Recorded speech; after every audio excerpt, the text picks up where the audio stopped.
আপনি 7 দিন পর পর বাচ্চা বের করবেন না মেশিন থেকে, এই নিয়তে তো করছেন।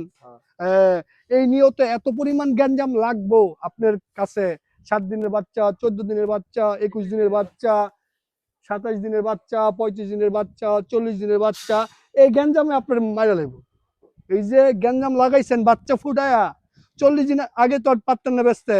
শীতের সময় কিন্তু মানুষ ছোট বাচ্চা কিনে না।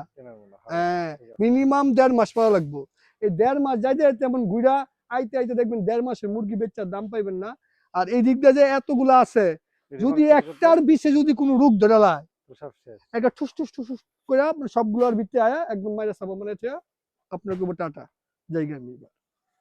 ঠিক আছে, তো এইগুলা বাদ দেন। শীতের সময় দেশি মুরগি ছোট বাচ্চার চাহিদা বাজারে কম থাকে। সেকেন্ড হইছে, শীতের সময় আপনারা 7 দিন বা 10 দিন পর পর বাচ্চা ইনকিউবেটর থেকে বের করবেন না। মিনিমাম 15 দিন পর পর, মানে মাসে 2 বার ইনকিউবেটর থেকে বাচ্চা হ্যাচিং করবেন। যদি শীতের সময় অনেক বাচ্চা জমায়ে ফেলান, ঝামেলা হওয়ার সম্ভাবনা খুব বেশি থাকে। এগুলো আমরা একসময় ফেস করছি। শীতের পরে মুরগির বাজার অনেক ভালো থাকে, বাচ্চা জমায়ে ফেলাইছিলাম, পরে দেখা যায় শীতে অনেক রোগবালাই হয়, সেই রোগবালায় বাচ্চা মারা গেছে। তো আপনারা যেই কাজটা করবেন, শীতের সময় যত কম ঝামেলা করা যায়, এটা একদম বাস্তব অভিজ্ঞতায় আপনাদেরকে বললাম।